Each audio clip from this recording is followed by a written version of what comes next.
Rádio Brasil Central. Em Goiânia, 7h30. Agora, pela Rádio Brasil Central e RBC FM 90,1, O Mundo em Sua Casa. O jornal falado de maior tradição no Centro-Oeste brasileiro. O Mundo em Sua Casa. A informação em cima do fato. Um mundo de notícias no começo do dia. O Mundo em Sua Casa tem a marca da Rádio Brasil Central e da RBC FM 90,1. Hoje é sexta-feira, dia 31 de agosto de 2012. Bom dia você ouvinte, bom dia Karine Pinheiro. Bom dia Gil Bonfim, bom dia você que ouve o Mundo em Sua Casa. O Mundo em Sua Casa.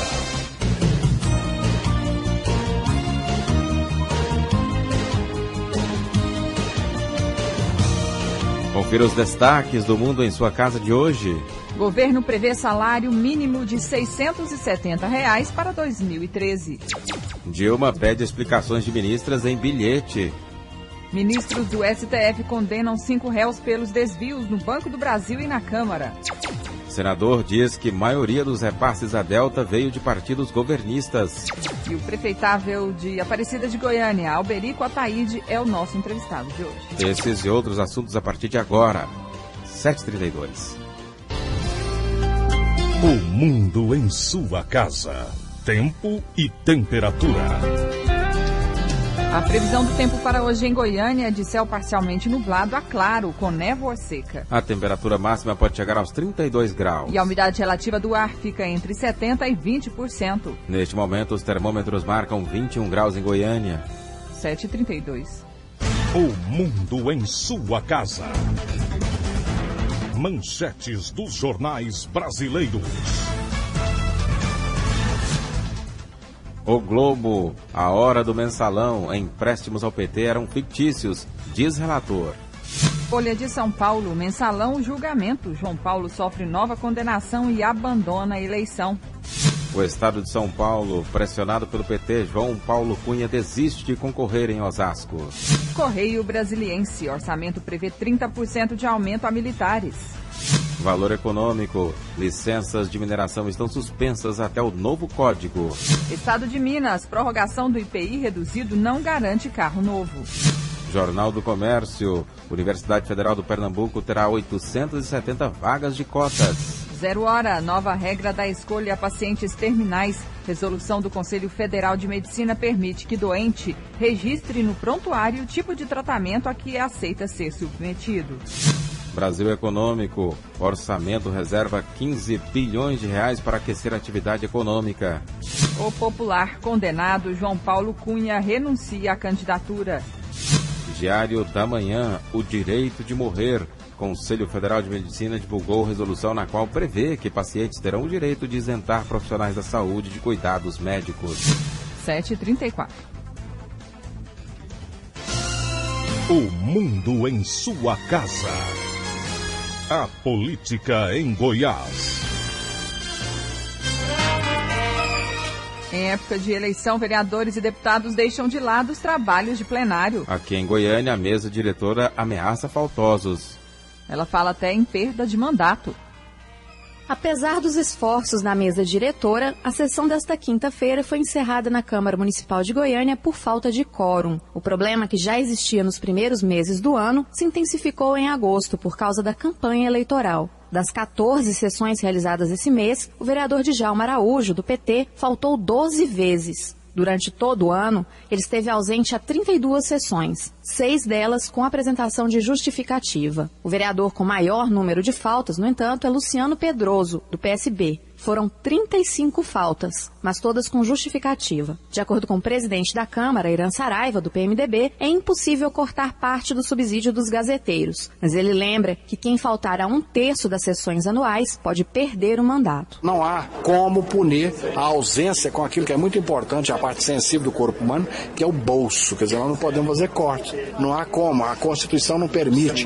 E aí, nessa altura, a única forma é se nós conseguirmos somar todas as ausências de cada um, e se esta ausência atingir a 1/3 do ano, ele perde o mandato. Quer dizer, é muita coisa, né? Alegando motivos pessoais, o vereador Davidson Costa, do PTdoB, optou por se licenciar por 121 dias. O pedido foi aprovado pelos colegas nesta quinta-feira. Heloísa Amaral para o Sistema Brasil Central de Rádio.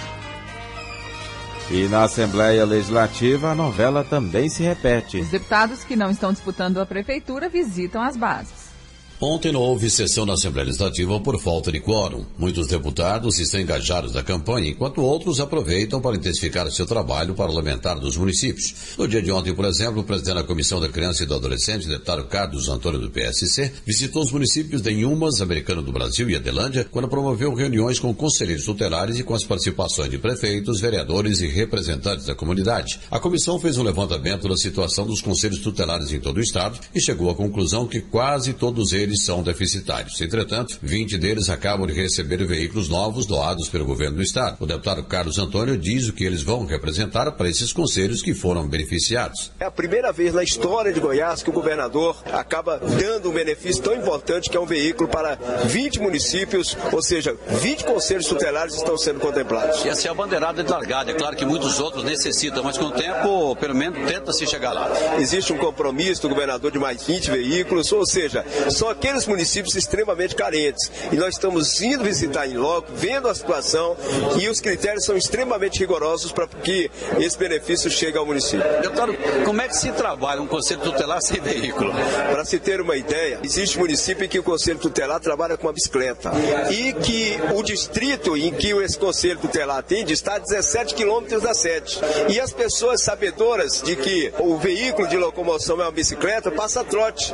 E o conselheiro tutelar vai lá no distrito, 17 quilômetros, chega lá, é um trote. Quer dizer, eu só estou apenas exemplificando a importância desses veículos para os conselhos tutelares. Nessas visitas também está sendo divulgado o primeiro concurso de linguagem expressiva destinado a alunos das escolas públicas através de texto e desenho e que visa difundir a importância dos conselhos tutelares. Libório Santos, Sistema Brasil Central de Rádio. Agora são 7h38.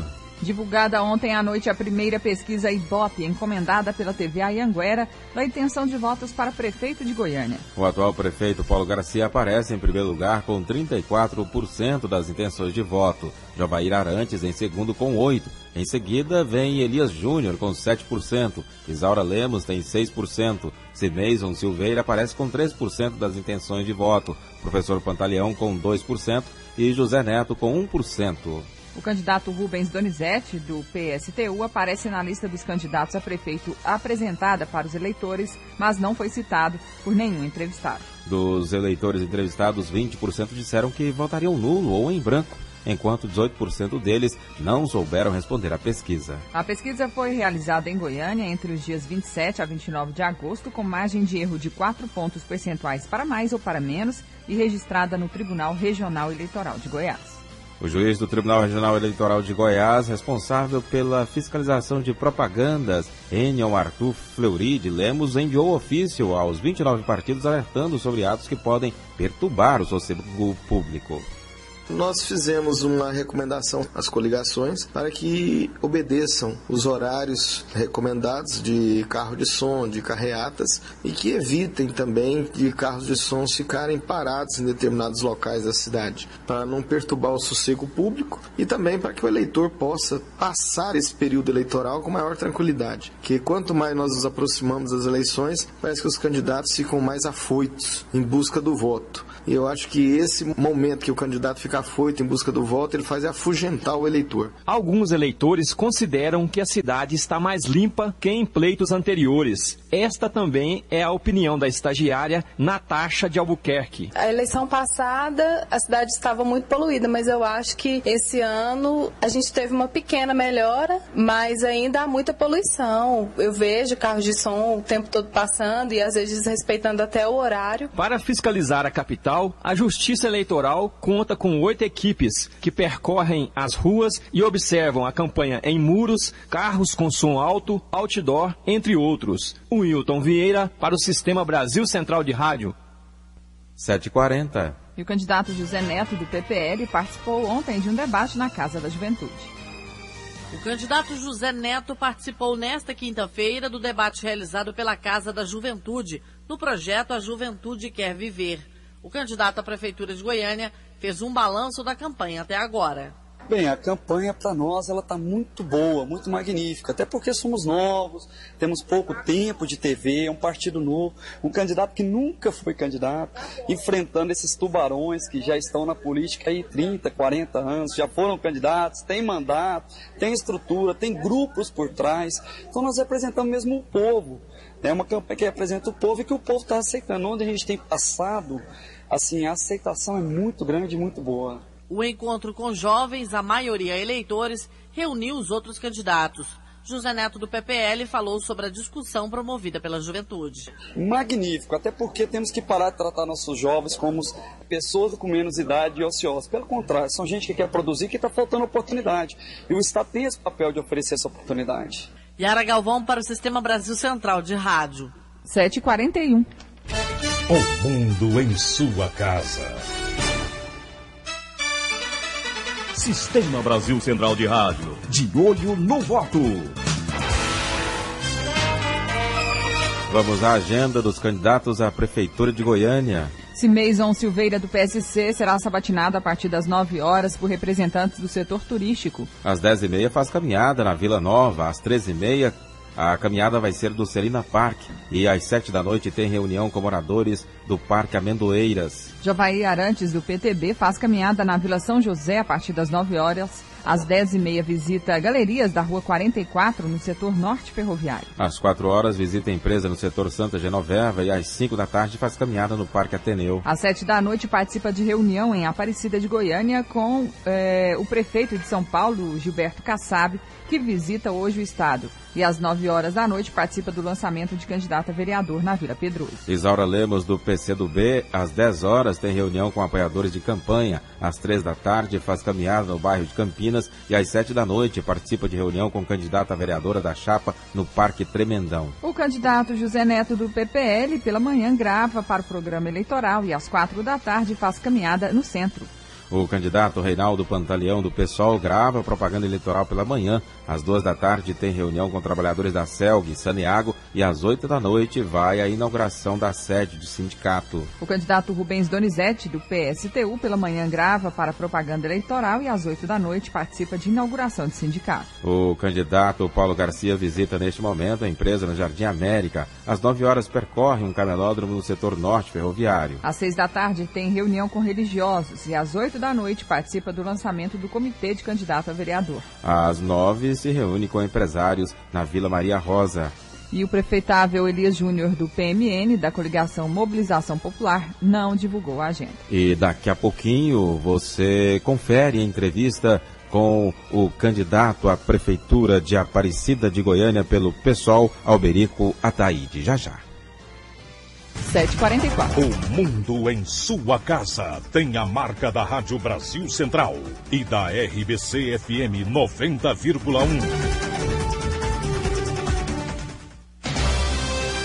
O mundo em sua casa. Política Nacional.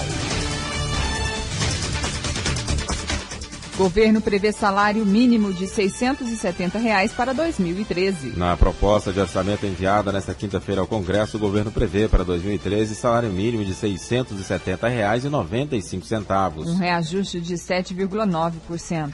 O salário mínimo atual é de R$ 622. Agora são 7h44. As rádios Brasil Central AM e RBC FM realizam uma série de entrevistas com os candidatos às prefeituras. Hoje, continuamos ouvindo os prefeitáveis de Aparecida de Goiânia. Todos os 5 postulantes ao cargo foram convidados a participar do programa O Mundo em Sua Casa e apresentar as propostas para que você, ouvinte, escolha o seu candidato nessas eleições 2012. Hoje é a vez de ouvirmos o candidato do PSOL, o Partido Socialismo e Liberdade, Alberico Cavalcante. Alberico é natural de Ivolândia, interior de Goiás, tem 52 anos, é casado, pai de 3 filhos e morador de Aparecida de Goiânia desde 1981. Ele é técnico em transações imobiliárias e em segurança do trabalho. É presidente do PSOL em Aparecida de Goiânia desde 2006. Candidato, bom dia, obrigado pela presença. Bom dia a toda a equipe técnica, bom dia a todos os ouvintes. Por que o senhor decidiu se lançar candidato na disputa pela Prefeitura de Aparecida? Bem, primeiro que eu sou um cidadão de Aparecida desde há quase 40 anos. E eu sinto as deficiências, como toda a população, que dificultam a vida e o dia a dia da gente. Então a gente vem esperando, vem torcendo, vem apostando nos governos e a gente vê que são administrações que priorizam mais os setores que financiam suas campanhas. E a população simples, a população humilde que realmente precisa do poder público, a gente vê que sempre vão ficando relegadas ao esquecimento. Candidato, em relação à infraestrutura, esgoto sanitário com apenas 17% da população atendida e asfalto são as principais demandas da cidade. Qual a proposta do senhor para essas duas áreas? Bem, nós temos a concessionária estadual, a Saneago, com uma concessão que ainda perdurará por 26 anos. 26 anos. Nos 4 anos já decorridos, ela não executou quase nenhum investimento em Aparecida de Goiânia. Nós vamos cobrar dessa concessionária que ela haja. A concessão que ela ganhou por 30 anos não foi para que ela guardasse embaixo do braço. Vamos questionar judicialmente. Se ela não tomar as providências, nós buscaremos recursos internacionais. Uma vez que as cidades têm demanda, existem muitas instituições financeiras com recursos para estas áreas. Nós vamos buscar. Da onde esses recursos? Buscar onde? Recursos internacionais de bancos, instituições financeiras. Desde que você tenha demanda... Demanda é o que? O retorno que tenha consumidores. Em Aparecida tem uma demanda privilegiada. Então, se a concessionária não assumir a sua responsabilidade, o privilégio da concessão, nós vamos questionar judicialmente, de maneira que nós vamos oferecer o serviço de saneamento à população. Em relação ao asfalto, nós temos uma visão diferenciada. Nós vamos dotar os bairros que não têm de asfalto, os bairros que a prefeitura executou pela metade, nós vamos dotá-los de asfalto. Agora, a nossa política será para centralizar o cidadão. Nós não vamos deslocar as populações carentes mais para a periferia. Os centros desenvolvidos de Aparecida, em nosso planejamento de habitação, nós vamos criar as áreas especiais de interesse social. Isso possibilita a criação de um gabarito. Vamos edificar prédios onde já tem asfalto, já tem água, já tem esgoto. Em relação ao plano diretor,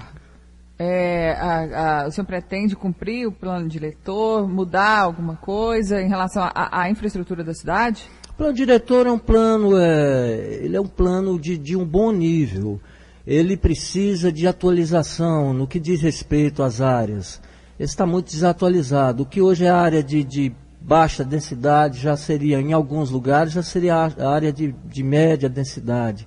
Áreas de média densidade, em alguns casos, já são áreas de alta densidade, ou seja, isso influencia em toda a análise do uso do solo. Então, ele precisa de uma atualização nesse sentido. E nós temos uma sugestão em relação ao plano diretor, que seria em relação às edificações verticais.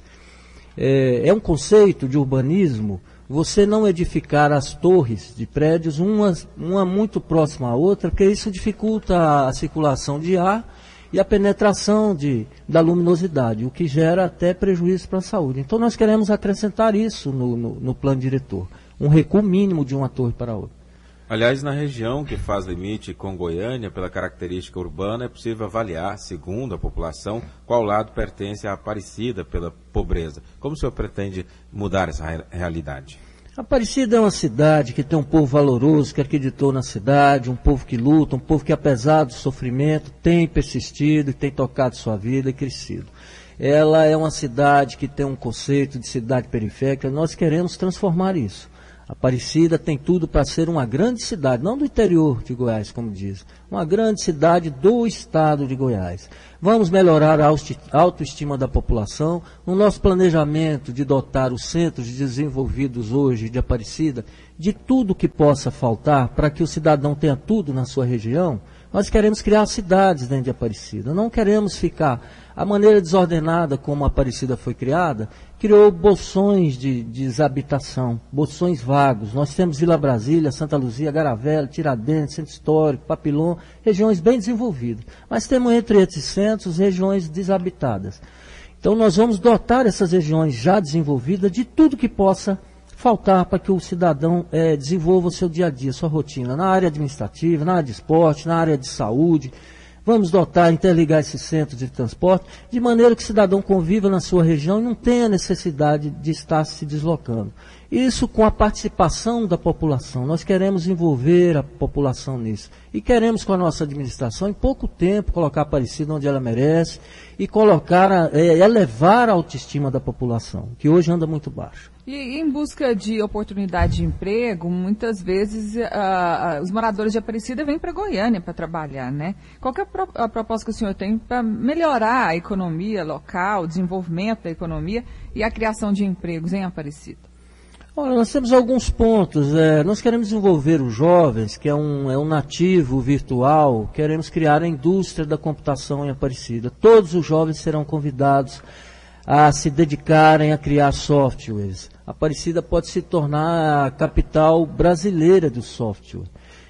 Nós sabemos que tem vários níveis, quem está iniciando, quem está no médio, quem se aprofunda. Então, a gente criando um espaço que não ficaria caro e dando as máquinas para que esses jovens se desenvolvessem, eles tanto teriam emprego como criariam mecanismos para uma administração moderna e para exportar essa tecnologia. Nós temos uma visão de envolver as pessoas em regime de cooperativa.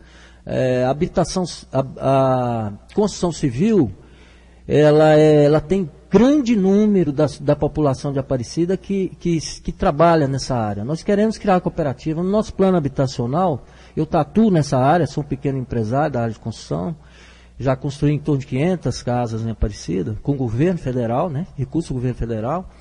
Mas, então, nosso plano habitacional, ele não terá intermediação de empresas. A prefeitura vai administrar e nós queremos envolver esses profissionais. Nós podemos criar a cooperativa de corte e costura, queremos criar as cooperativas de catadores de papel para que façam a reciclagem. E a prefeitura vai reassumir, falando em lixo, vai reassumir a coleta de lixo, vai fazer a coleta seletiva e vai trabalhar com a reciclagem, de maneira que ela acolherá todos esses catadores avulsos que queiram trabalhar na prefeitura, na contribuição com a limpeza do meio ambiente, limpeza da cidade, contribuindo para o meio ambiente, e terá seu emprego garantido, caso queira trabalhar com a gente. Agora são 7h53 em Goiânia, estamos conversando com o candidato à Prefeitura de Aparecida de Goiânia, pelo pessoal Alberico Cavalcante, em relação à saúde. Muitos moradores da cidade acabam buscando atendimento em Goiânia. Falta de cais é o principal problema. Como melhorar a saúde no município? Olha, eu vinha para cá, estava ouvindo no rádio, programa eleitoral, onde o atual prefeito falava da melhoria, de como está boa a saúde, e ao mesmo tempo ele prometia fazer mais. E quem teve 4 anos, quem teve o aval da população para mostrar e mostrou, eu acho que não merece mais confiança. A saúde é um caos. Quem está me ouvindo, o povo, sabe melhor do que ninguém como é que está a saúde. Eu não vou dizer o que está. Nós temos algumas preocupações com a saúde. Eu estava lendo um artigo onde o CGU, a Controladoria da União, por via sorteio, ela faz auditoria em algumas cidades. Então, onde tem mais desvios de recursos é na área da saúde. Pequenas cidades do Amazonas, do Pará, onde chegaram 28 milhões de recursos, detectaram que 11 milhões não tem justificativa de gasto. Então nós temos que primeiro moralizar, detectar, monitorar esse caminho que o dinheiro faz de Brasília, porque o governo federal tem colocado algum dinheiro não, volume razoável de dinheiro para a saúde, tem muito dinheiro disponibilizado para médicos da família que não são buscados. Então, uma vez esse recurso, nós não podemos nem dizer se falta recurso para a saúde, no nível de desvio que está isso. Feito isso, uma gestão séria, uma gestão responsável, onde não falte luva, onde não falte esparadrapo, onde não falte agulha. Isso é uma vergonha dizer que não tem dinheiro para esses itens. Falta gestão. Outra coisa, nós vamos trazer para administrar a secretaria, para secretariar a Secretaria da Saúde, um profissional da área. Não vamos trazer um profissional que trabalhe na saúde pública. Nós não vamos trazer empresários, como é feito em Aparecida, empresário da saúde privada, que está envolvido em escândalo de desvio de dinheiro no Hospital do Câncer em Goiânia, para ser secretário em Aparecida, não. E em relação à infraestrutura dos cais, o senhor pretende construir novos cais, melhorar os cais de Aparecida? Nós precisamos ter os cais funcionando 24 horas em todas as regiões de Aparecida. Nós precisamos ter centro de odontologia para dar o atendimento emergencial, precisamos do centro de odontologia para fazer visitas nas escolas, para olhar a saúde bucal das crianças. Nós queremos atuar, nós precisamos ter maternidades em todos esses centros, precisamos ter hospitais de especialidades. E às vezes me perguntam, como que você vai ter recurso para isso? Olha, o governo federal ele é responsável pelo país inteiro e por atender quem esteja administrando essas cidades. Nós vamos monitorar, como eu disse agora há pouco, esses recursos. E o dinheiro, eu costumo dizer na minha casa, e farei isso na prefeitura, o dinheiro tem que ir para onde é preciso. Como que nós temos dinheiro para futilidades, para pagar grandes empreiteiras como a Delta e não vamos ter dinheiro para a saúde? A saúde tem que ser prioridade, não só da boca para fora. Há previsão no projeto do senhor de construir mais CAIS? Porque me parece que CAIS existem 2 ou 3 em Aparecida, Garavela e Nova Era. CAIS em todos esses centros. A ideia que a gente está colocando agora, ela começa a ir agora na propaganda eleitoral, eu falei no começo. Esses centros que eu disse que são estabelecidos, eles serão cidades. Todos eles têm que ter de tudo que o cidadão precise. E a saúde é vital, é uma das prioridades. Onde o cidadão esteja, no centro Santa Luzia, por exemplo, na Vila Brasília, no Garavela, onde ele esteja morando, tem que haver um centro de saúde que o atenda com dignidade. Tem que haver uma escola que dê conteúdo, além de aprová-lo ano após ano, que faça avaliação, que dê um reforço a ele. Tem que ter lazer, tem que ter cultura, tem que ter esporte. Então, nossos centros serão dotados de tudo. Na saúde, quando a gente fala que nós precisamos ter saúde, nós precisamos ter maternidade, precisamos ter os CAIS funcionando em todas essas áreas. Onde não haja, os lugares que tem o CAIS, com certeza está faltando alguma outra coisa. Mas não é possível construir CAIS em todos os bairros de Aparecida de Goiânia. Não, em todos os bairros não. Eu disse nas regiões. Esses centros desenvolvidos, são 6 que eu citei. Eles serão cidades dentro de Aparecida. Então, as imediações, as vizinhanças, elas se beneficiarão disso. Porque sempre tem, os bairros são próximos ao Santa Luzia, próximo ao Garavelo, próximo à Vila Brasília, próximo ao Tiradentes, próximo ao Centro Histórico e próximo ao Papilão. Em relação à educação, o que o senhor pretende fazer para melhorar a qualidade de ensino em Aparecida? Acompanhamento, avaliação, reforço em todos, quando for detectada uma carência, reforço. Nós não admitimos esse modelo, a gente tem que aceitá-lo porque é um modelo federal, mas esse modelo onde a criança passa e é aprovada no final do ano, independente do conteúdo que ele tenha, nós não admitimos. Está gerando um grande número de adolescentes que estão aí até no nono ano, com 12, 13 anos, não sabem ler. Com certeza quem está me ouvindo conhece alguns casos desses. Eu tenho isso dentro da família. Conheço dentro da família. Então nós não admitimos isso. A criança que é levada num modelo desse, ele não tem uma condição de ser um cidadão, de se emancipar futuramente. Então nós temos que monitorar, temos que avaliar, temos que dar um reforço. E temos que colocar nas escolas também a possibilidade da criança praticar esporte. Por que não todas as escolas competirem entre si em Aparecida, anualmente, nos jogos escolares de Aparecida, onde a criança colocaria a medalhinha no peito, onde a gente faria uma seleção de Aparecida de todas as modalidades que pudesse competir fora. Olha, só isso daria uma motivação, além do conteúdo, enquanto a criança não vislumbra a importância da educação, isso aí daria vislumbraria para ele um futuro no esporte, que com certeza o afastaria da droga e de tudo de ruim que há. E nós queremos colocar, falando em droga, desculpa, nós queremos colocar a educação de trânsito, não superficialmente, a educação de trânsito e o alerta contra as drogas no currículo das escolas. Candidato, há uma demanda também na cidade pela educação infantil, creches. O que o senhor pretende fazer? Tem que ser universalizado esse mês, né? Toda criança ela tem que ter acesso às creches. Um ponto que eu não disse em relação à saúde, à escola, agora há pouco, nós queremos disponibilizar as escolas para a comunidade. As escolas que ficam fechadas a partir de 6 horas, à noite elas terão que ficar à disposição da comunidade e aos fins de semana também. Então nós contamos com vocês para dizer quem é que elege os candidatos em Aparecida. Não pode ser pesquisa, não pode ser o dinheiro, não pode ser a mídia. Vocês já tiraram quase todo o direito cidadão. Você tem o direito de escolher e exerça. Obrigada, e se você quiser ouvir essa entrevista, pode acessar o site www.rbcfm.com.br. Na segunda-feira, dia 3, vamos continuar com a série de entrevistas com os candidatos à Prefeitura de Aparecida de Goiânia. O entrevistado será Bernardo Bispo, do PCB. Agora, 8h01. O mundo em sua casa. Você colocaria o futuro de sua cidade nas mãos de alguém que já pediu dinheiro pro Carlinhos Cachoeira? Você teria coragem de votar em alguém que volta e meia aparece em gravações telefônicas da Polícia Federal batendo papo e fazendo negócios com a turma do Cachoeira? Claro que não, né? O eleitor goianiense quer transparência, honestidade e o fim da corrupção.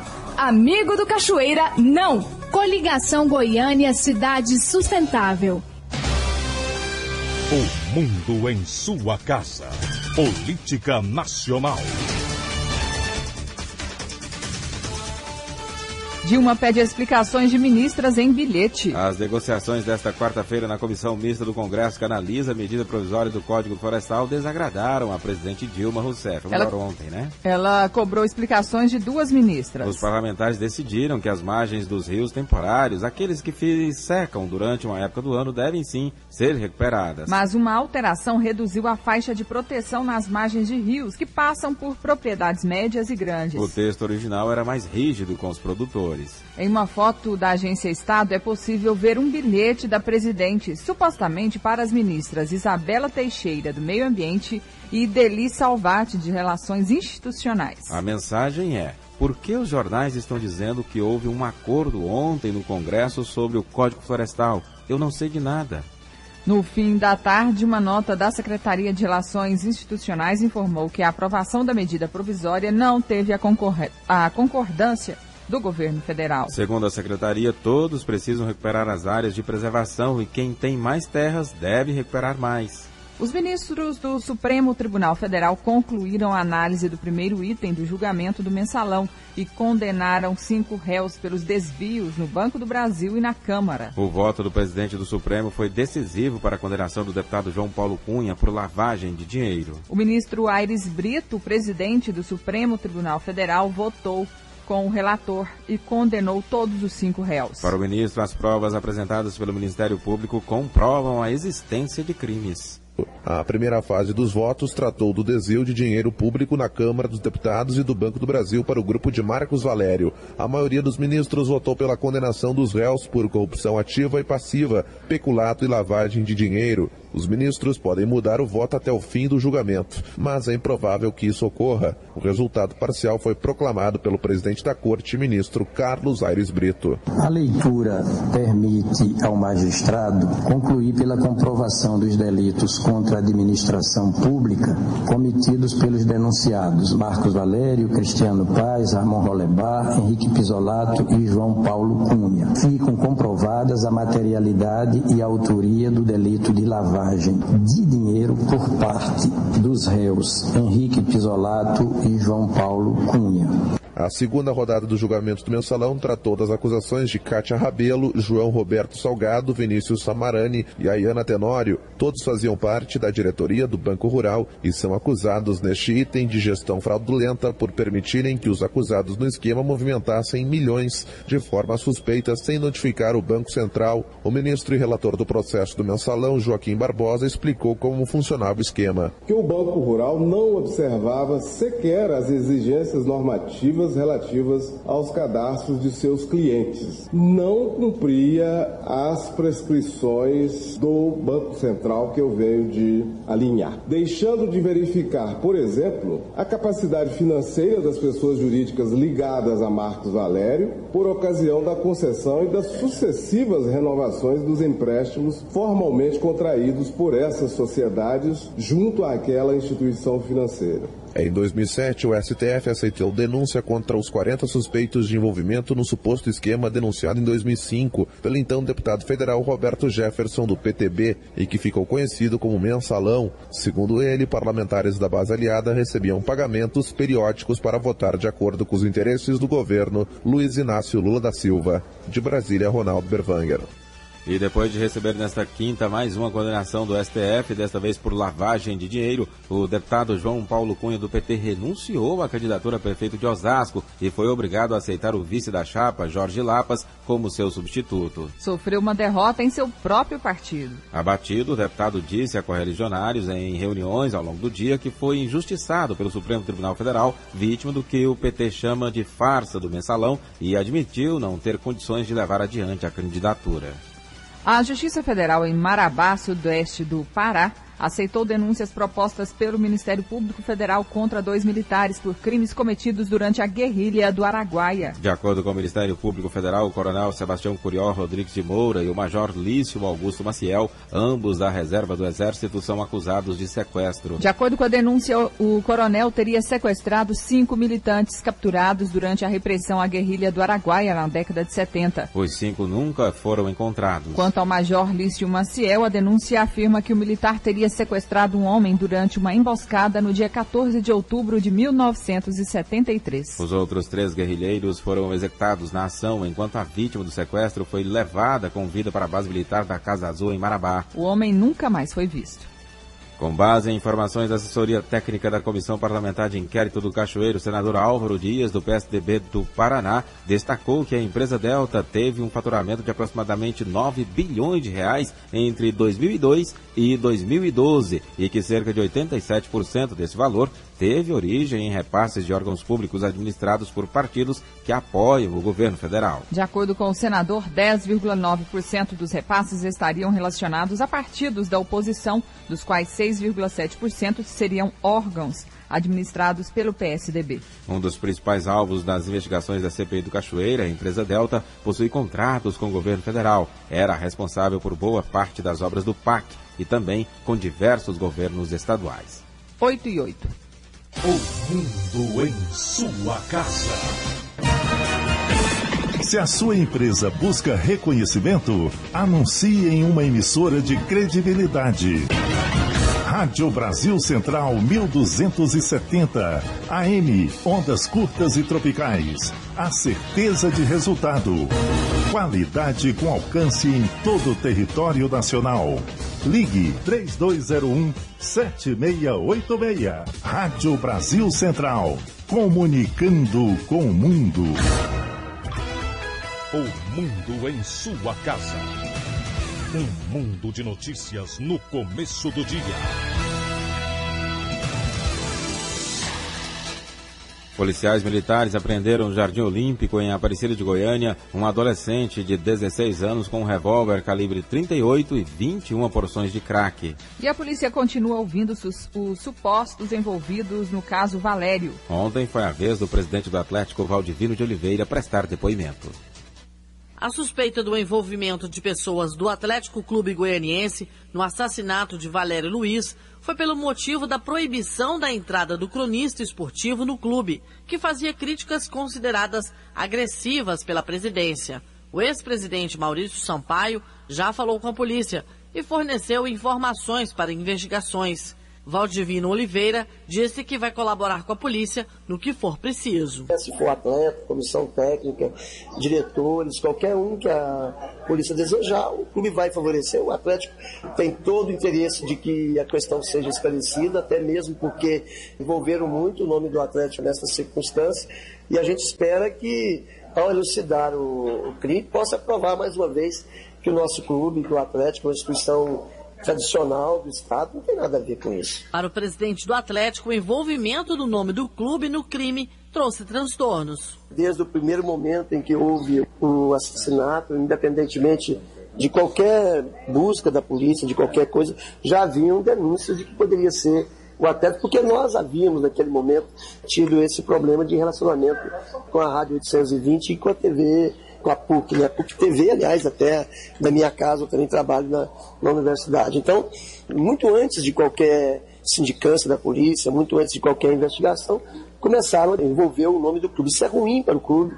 A instituição atlética é muito grande, a instituição atlética está muito acima de qualquer desavença que possa haver entre qualquer torcedor e qualquer cronista esportivo. Valério Oliveira, 49 anos, filho do jornalista esportivo Mané de Oliveira, foi morto com 6 tiros dentro do carro dele, em frente à rádio onde trabalhava. O crime ocorreu no dia 5 de julho. Yara Galvão para o Sistema Brasil Central de Rádio.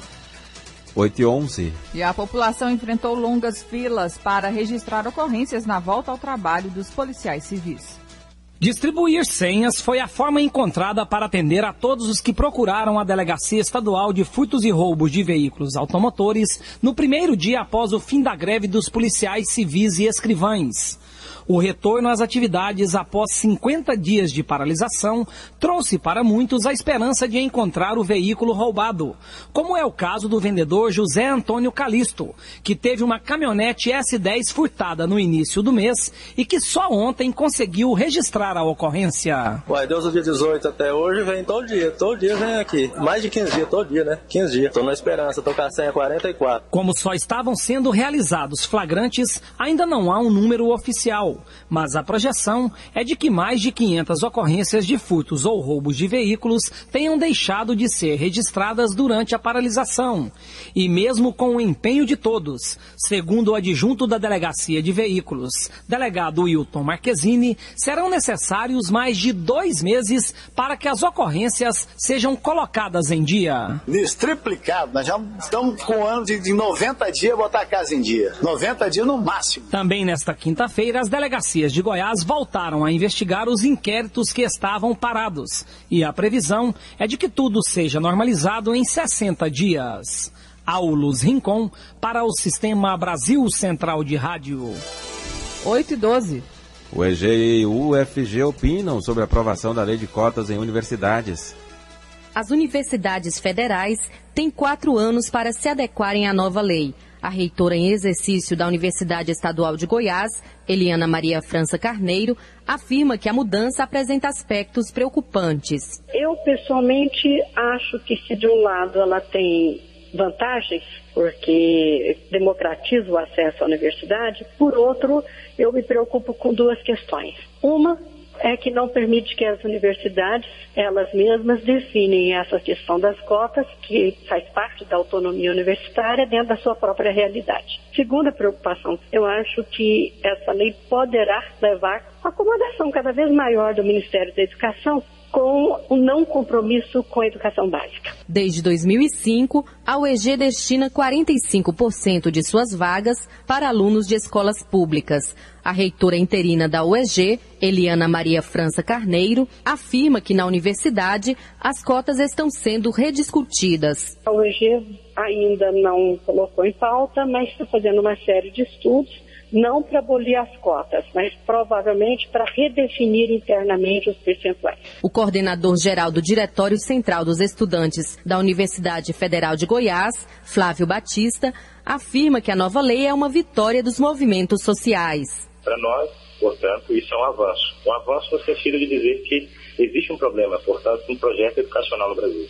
A presidenta Dilma Rousseff sancionou nesta quarta-feira o texto da lei que reserva metade das vagas em universidades e escolas técnicas federais a estudantes que cursaram todo o ensino médio em colégios públicos. Patrícia Almeida para o Sistema Brasil Central de Rádio.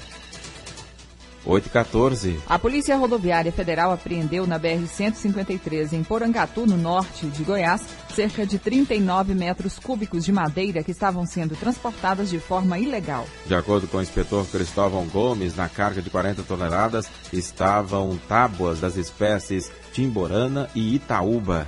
A madeira foi extraída do município de Novo Repartimento, no estado do Pará, e seria entregue a uma construtora de Brasília. Agora 8h15. E hoje é dia do nutricionista, que tem a missão de promover a saúde alimentar da população.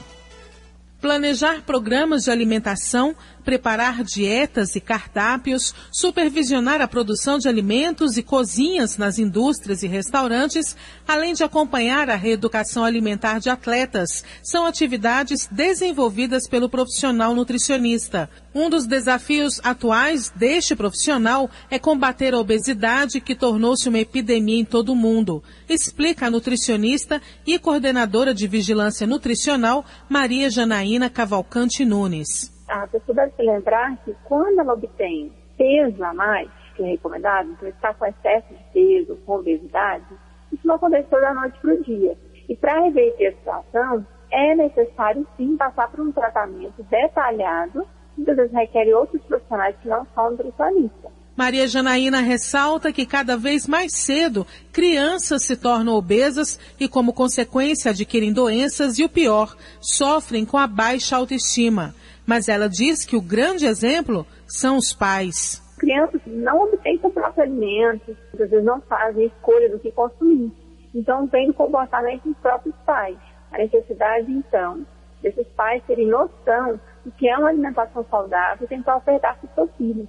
E também fazer com que a sua alimentação seja exemplo para eles. A nutricionista orienta que o alimento não pode ser usado como uma válvula de escape, substituindo uma frustração ou comemorando uma conquista. A única função de um alimento é nutrir o organismo, e isso, aliado à prática de exercícios, promove um estilo de vida mais saudável. Débora Orcida para o Sistema Brasil Central de Rádio. 8h17. A seguir, as notícias do esporte com José Calazans. O mundo em sua casa. Goiânia tem jeito, com Jovair prefeito. No nosso governo, vamos priorizar os que mais precisam do serviço público. Vou aproximar a prefeitura dos bairros, criando 10 regionais administrativas, para realizar serviços públicos com qualidade e rapidez. É você que tem que decidir o que vai fazer no seu bairro. Um prefeito não pode ser omisso. A prefeitura comigo tem lado. O lado das pessoas que mais precisam. Coligação Goiânia 24 horas. O mundo em sua casa. A informação em cima do fato.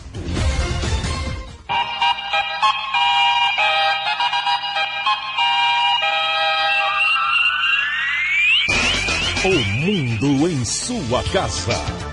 Esporte.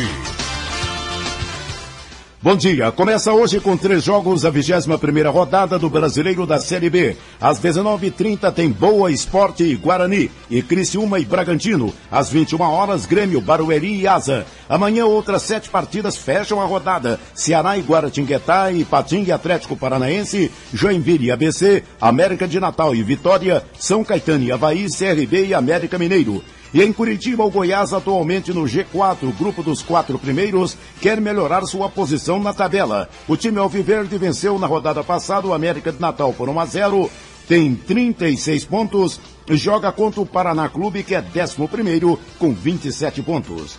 8h17. 2 jogos foram disputados ontem pelo Brasileiro da Série A. É a primeira rodada do segundo turno. O São Paulo goleou o Botafogo por 4-0 e ficou mais perto do Vasco, primeiro time no G4. Agora apenas 1 ponto separa as duas equipes na briga por uma vaga na próxima Copa Libertadores da América.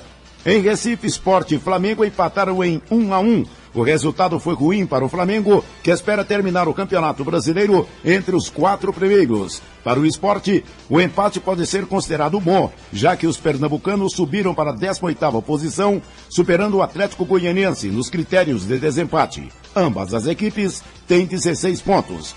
E o time goiano ainda perde 2 titulares para o próximo jogo, que será contra a Ponte Preta. O técnico Jair Araújo vai definir o time do Atlético hoje à tarde, em treinamento coletivo no CCT do Alto, no setor Urias Magalhães. O técnico não poderá contar com pelo menos 2 jogadores que estão suspensos, o zagueiro Gustavo e o volante Dodó. Ambos receberam o 3º cartão amarelo. O zagueiro Renier não treinou ontem e surge como dúvida para o jogo de domingo diante da Ponte Preta, 6h30 da noite, no estádio Moisés Lucarelli. Se Renier não tiver condições, quem será o seu substituto deve ser mesmo o zagueiro Diego Giareta. Eric Maravilha, para o Sistema Brasil Central de Rádio. Após reunião que durou boa parte da noite passada, a diretoria do Santos decidiu recusar a segunda proposta feita pelo São Paulo para contratar o meia Paulo Henrique Ganso. O tricolor confirmou que ofereceu 28 milhões de reais, mas outra vez o valor foi rejeitado. Uma nota oficial foi publicada no site do Santos para divulgar a recusa, reiterar que os direitos federativos do atleta não estão à venda e ainda lamentar a insistência do São Paulo. Com time modificado, o Vila Nova tenta no interior de São Paulo a primeira vitória fora de casa na Série C. O técnico Jorge Saran definiu o Vila Nova para o jogo de hoje à noite, às 7, contra o Oeste, no interior paulista, na cidade de Itápolis. O Vila terá 3 alterações em relação ao time que começou aquela partida, a vitória para cima do Brasiliense, 1-0. No gol, Júlio César, que estava suspenso, volta ao time titular. E na lateral direita, o Thiago Rian será a opção escolhida para a vaga de Nego, que recebeu o 3º cartão amarelo e está suspenso. Por opção tática, Saran sacou o atacante Wesley do time e colocou o volante Mancuso. Com isso, Vila ficando apenas com um atacante. O time do Vila, então, Júlio César no gol, Thiago Rian na direita. Os 3 zagueiros, Toninho, Jean Pablo e também o Rafael Vaz na lateral esquerda, Reivan. O meio-campo com Mancuso, Ederson, Ricardinho e Rafael Carioca. No ataque, Pedro Júnior. Paulo Massad para o Sistema Brasil Central de Rádio. 8h20. Goiânia está patrocinando o Campeonato de Ginástica Olímpica. Ranquiel Neres, de 11 anos, tem na ponta da língua o que espera ser no futuro. Treinar bastante aí para ver se pega uma seleção esse ano, o ano que vem, para ver se está lá em 2020, por exemplo, no Brasil.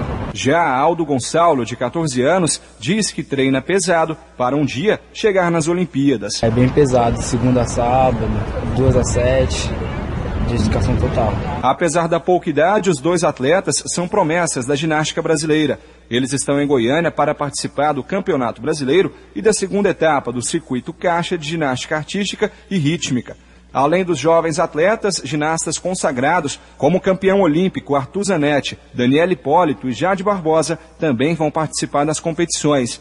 Para Ana Rita Fraga, uma oportunidade única para os fãs do esporte. É uma oportunidade grande de vir assistir, conhecer.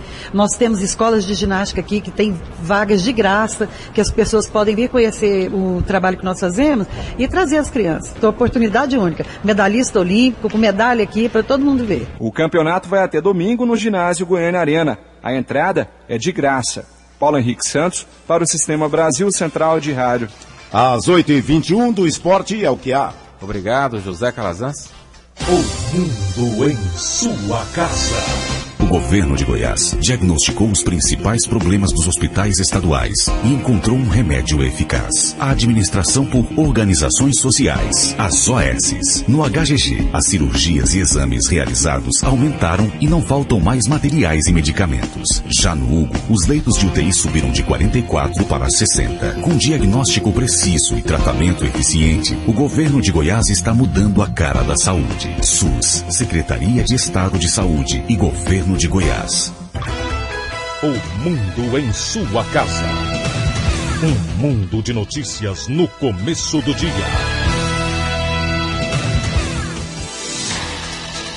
HDT interrompe a entrega de antirretrovirais por um dia.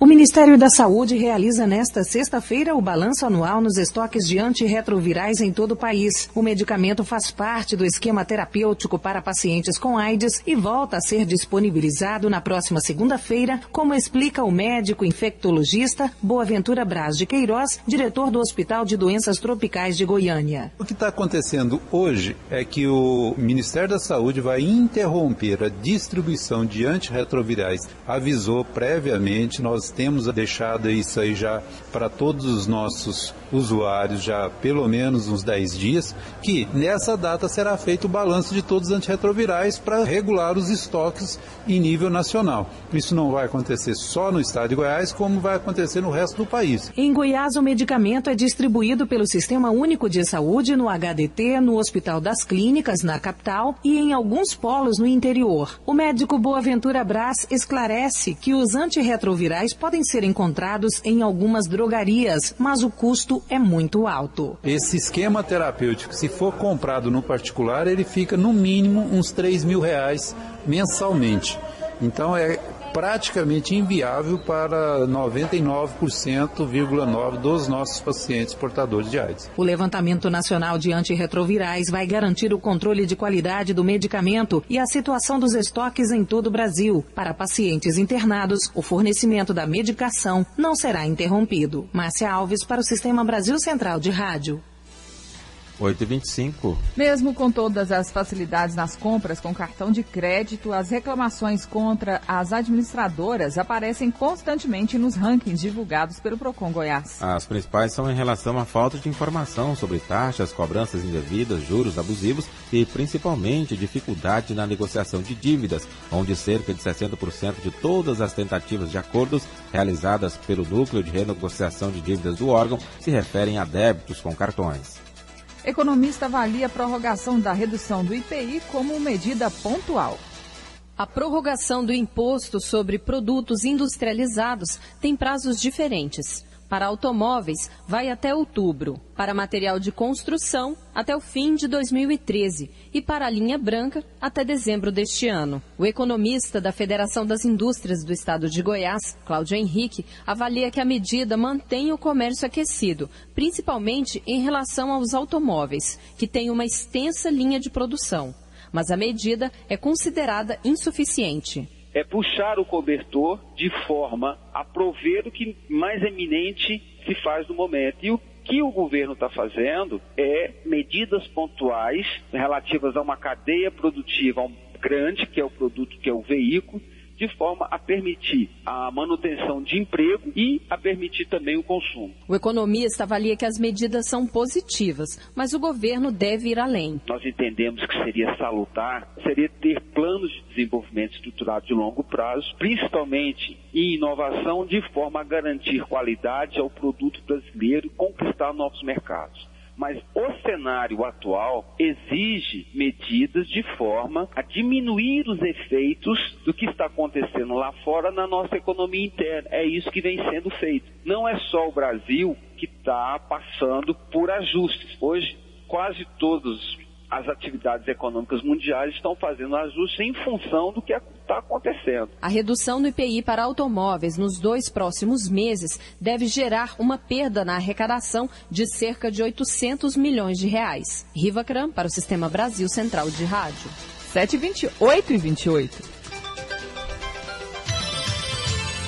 Uma decisão do Conselho Federal de Medicina vai obrigar os médicos a respeitar o desejo dos pacientes de recusar tratamento se estiverem em fase terminal da doença. O pedido deverá ser registrado no prontuário do doente desde que ele esteja lúcido e em condições mentais, segundo avaliação médica. O paciente também poderá registrar à vontade em cartório ou indicar um representante para tomar a decisão. O médico que desrespeitar essa escolha poderá ser punido com advertência e até cassação do registro profissional. A Comissão da Verdade recomendou à Justiça de São Paulo que mude o registro de óbito do jornalista Vladimir Herzog. Para a comissão, o documento deve atestar que a morte foi causada em decorrência de lesões e maus-tratos sofridos durante interrogatório em dependência do Exército. Hoje, no registro que o jornalista mantém, teria morrido por asfixia mecânica. Na época, o Exército usou o laudo para defender a tese de suicídio. A comissão vai analisar agora o pedido da família do jornalista para reabrir as investigações e apurar quem foram os responsáveis pela morte de Herzog. O Ministério da Educação quer a reposição integral das aulas interrompidas pela greve dos professores nas universidades federais. A pasta informou que não vai ordenar o corte no ponto dos docentes que não retomarem as atividades. De acordo com o Ministério, o reajuste dado aos funcionários federais vai causar um impacto de 4 bilhões de reais nos cofres públicos. 8h29, Noticiário Internacional. 2.600 estudantes estrangeiros podem ser deportados da Grã-Bretanha depois que uma universidade de Londres perdeu o direito de fornecer documentos necessários para a emissão de vistos.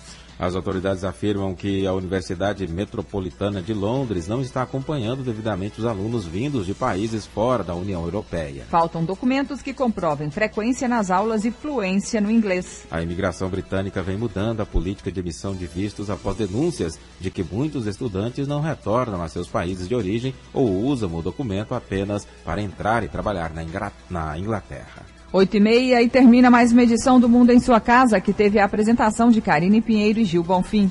Redação e edição Adam Mendes, Antônio Correia e Marcelo Cabral. Direção de estúdio Luzeni Gomes. Chefes de reportagens Ione Chagas e Almir Costa. Operação de áudio Otair José. Central técnica Frederico Pita e Renata Borges. Gerência do sistema de rádio Sueide Barbosa. Direção de Tele-Rádio-Difusão Abadia Lima. O Mundo em Sua Casa volta amanhã às 7h30 da manhã. Obrigado pela sua audiência e até lá. Bom dia, Karine. Bom dia, bom fim de semana a todos.